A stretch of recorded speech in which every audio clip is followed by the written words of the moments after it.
What is up, everyone? Welcome to another weekly news video. There's a fair few things to talk through today, some of which are going to be follow-ups to some of the points I've made previously, so stay tuned because there's some pretty interesting things like incorrect patches in cards once again, and other interesting topics within the hobby. Now, the first thing I want to touch on, like I said, is an incorrect patch. Now, we've seen this a couple of times, so this is from the current year's release of Spectra. So this is from Card Collector 2, who you might see him again later on in this video. He basically busted this product himself. Ahmad Gardner, who's a Jets player, obviously, as you can see on the card, it has, a Chiefs patch or whatever they're referred to now, the Commanders, I believe is what they're referred to. I'm not a huge NFL fan, so apologies if I got that wrong, but essentially it's pretty interesting because that is very clearly an incorrect patch. Now, what needs to be confirmed up front, right, is a lot of these cards these days are not associated with a specific player, the patches within them, right? So having an incorrect patch doesn't have the same level of error that it would have had maybe 5-10 years ago when, match worn stuff was prominent, right? Because if you put an incorrect player patch in a card that was meant to be match worn, that's a big error. Whereas now this is still an error, but not in terms of that kind of gravity, right? And there was a few other cards that actually saw from Spectra from the same release actually that did have also incorrect patches. I think there was another player that had a Dolphins patch. I forget which team they played for, as well as 2 or 3 others. Now, when this video goes live, I'll try and put it up on the screen when I go to edit it, but I can't find it right now. But it's pretty interesting. And once again, speaks to this incompetence out at Panini. Again, I said it doesn't share the level of gravity as it would have had, or the severity, I should say, if the error occurred when it was match-worn stuff. But still, this is not something you'd expect to see. And Spectra is not a cheap product, at least not here in Australia anyway. It's one of the more expensive ones when it comes to hobby boxes. So it's just, really unfortunate. And because it's happening, so frequently now, like I said, it's happened with at least 2, 3, 4 other cards that I've seen from this same release of Spectra.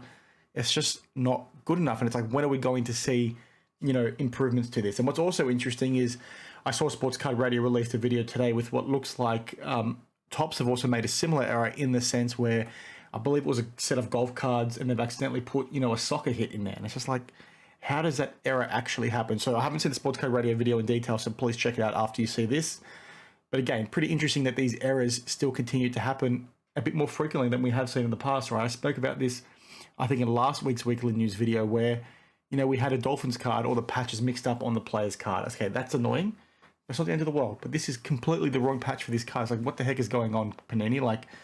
Pull your freaking finger out. Now, in terms of the next point, this is going to be a follow-up to the video I came out, 2 or 3 days ago. This is in regards to my thoughts on the whole Damar Hamlin Leaf situation, where basically Leaf released this card, as you can see over here, prayers answered, with Damar Hamlin's sticker order on there. Now, in my video, I spoke about how, I think this is okay from Leaf's perspective because Damar Hamlin was happy with this to sign the cards and put it out there on this type of card. So my understanding is, based on what people have told me, was that Leaf signed a mini deal with Damar to produce this specific card, which is why that order is there, and they're going to donate some of the funding off the back of that. A few people have since told me they don't know if that is the case or not. They think Leaf may have done this on their own accord with some Damar stickers they already had on hand. If that is the case, that changes my sentiment completely, as you would see in my comments on this Instagram thread. If Leaf have done this on their own accord, that's just really bad taste, in my opinion. And to use that terminology and things like that, irrespective of whether or not they are, donating some of the money to his foundation, as I explained in that video, if they've done this themselves, it's not a good look. And I can see why people are upset about it, to be honest. Now, if they still have done it on their own accord, but they said to Damar, you know what, we really want to produce this card, just to try and save face, so we don't want to offend you by producing it. Are you okay if we produce this card? We'll donate some of the money to the foundation. And if Damar was okay with that, then I'm okay with that, similar to what I said before, right? But if they've done this themselves, then that's not a good look. Now, one other thing I do want to flag, I've mentioned Tiffany Cards before on my channel. They've got a really good website that you can see on their Instagram page. We've done a post this week that highlights a few, fake cards, fake labels, fake slabs. So please check it out. So basically you can sort of see here what they think is happening is people, are taking out the actual PSA 3 of the card and then either making a fake label and a fake slab, or cracking it, replacing the card, keeping the good card, resealing it. Now, they are a really good knowledge base for this sort of stuff. You can see here they've done quite a lot in terms of flagging stuff for this week. I think there was even a Michael Jordan card in there, or it may have just been the post. There you go, Michael Jordan card. So it is worth checking out. I want to flag this to you once again. Check out their page. It's here on Instagram, Tiffany Cards. I'll click through now so you can see it.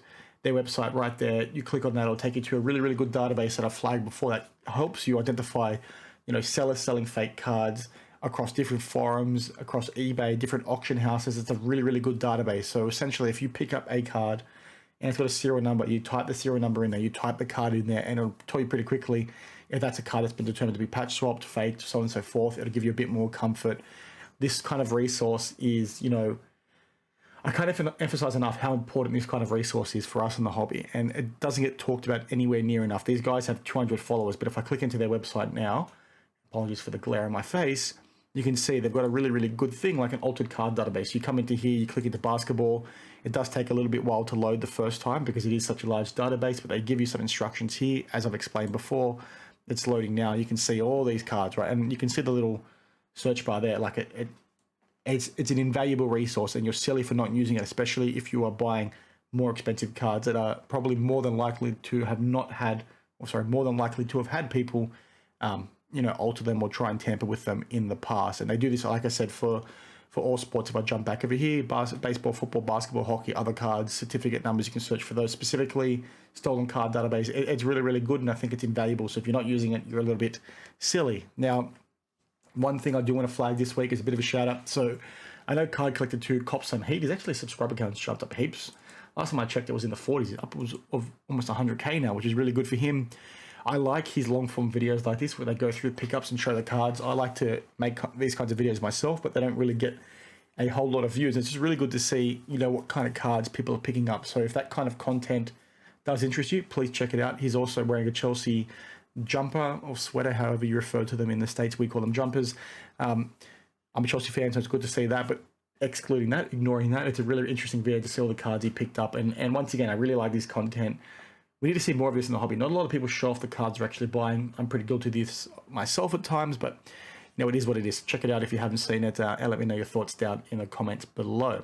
Now, the last thing I want to touch on is what appears to be a bit of hobby beef going on now. I don't want to go into this in too much detail, hobby beef, even though, I make a lot of videos on it. I don't really want to talk about it today.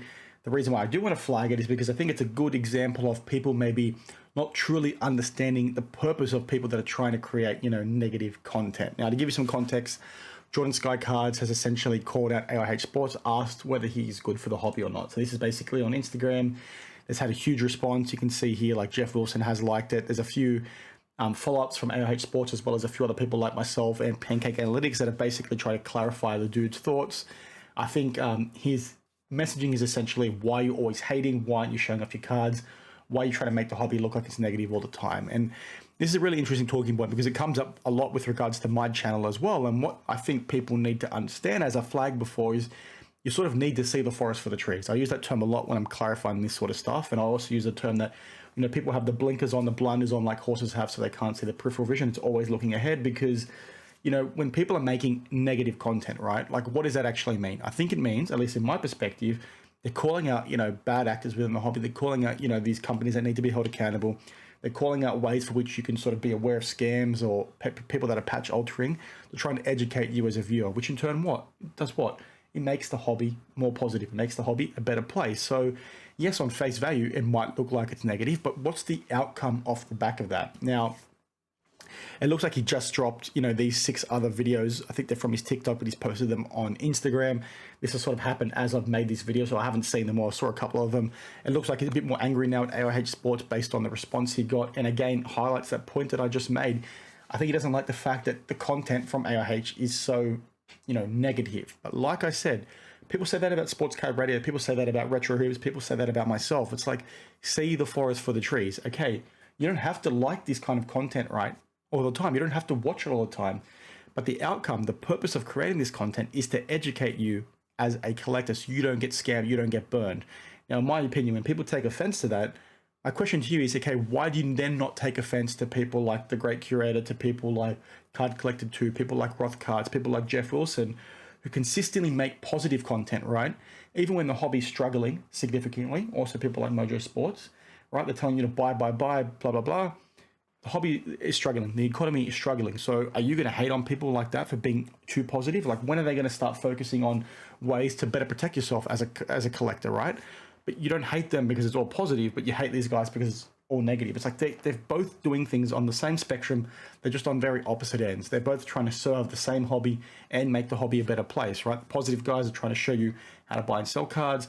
how to sort of collect and invest, so on and so forth, and they're ignoring a few elements. And then maybe some of these guys could, on the negative end, show off their cards a little bit more. But that's up to you. But the point is, like I said, they're one and the same. People that make negative content, on face value, it's negative. But the outcome from pushing this out there, educating people that are the viewers, educating collectors, educating potential customers of certain, graders or manufacturers, right? Becoming more aware of some of this stuff that we're calling out that nobody else is, makes a positive impact on the hobby. And you sort of can't hate on that, in my opinion. Now, check out the thread if you want. Check out the post. Pretty interesting comments on the first post. It's actually interesting because I think the one video that I did see that he did repost from TikTok, when he was reading through the comments, it looked like the great curator agreed with him and basically said 100% AIH Sports is bad for the hobby, which is, again, pretty interesting because as we sort of closed off last year's video with the Christmas special, the dude was pretty racist. So has anybody called out the great curator for his racist comments with regards to the French national team at the World Cup? No. Can you imagine if somebody like a Sportscat Radio said that on that level? Yes, they've said things in the past about Sarge team. They got grilled for it, and I'm sure they'd backtrack if they could to an extent. But can you imagine if AIH Sports said something along those lines? Can you imagine if I said something along those lines? Like, dude, what the heck is going on? You don't call that stuff out, but you want to call it, again, I don't want to jump down the rabbit hole, but it is what it is. Thanks for watching. I hope you liked the news video. Please share your thoughts down in the comments below. Let me know if I missed anything, as I do always say. I also have my email down there, so if there's any news you want to share or things you want me to investigate or anything like that, please send it through to there or message me on Instagram. My DMs are open. I might be a bit delayed in responding. It is currently busy season for me at work. It's reporting season, so I'm an accountant, guy, so this is the time of year that I like, well, I don't like to drown, but this is the kind of time of year that I do drown. So, thanks for watching, and like I said, share your thoughts, and I'll see you in the next one. Cheers.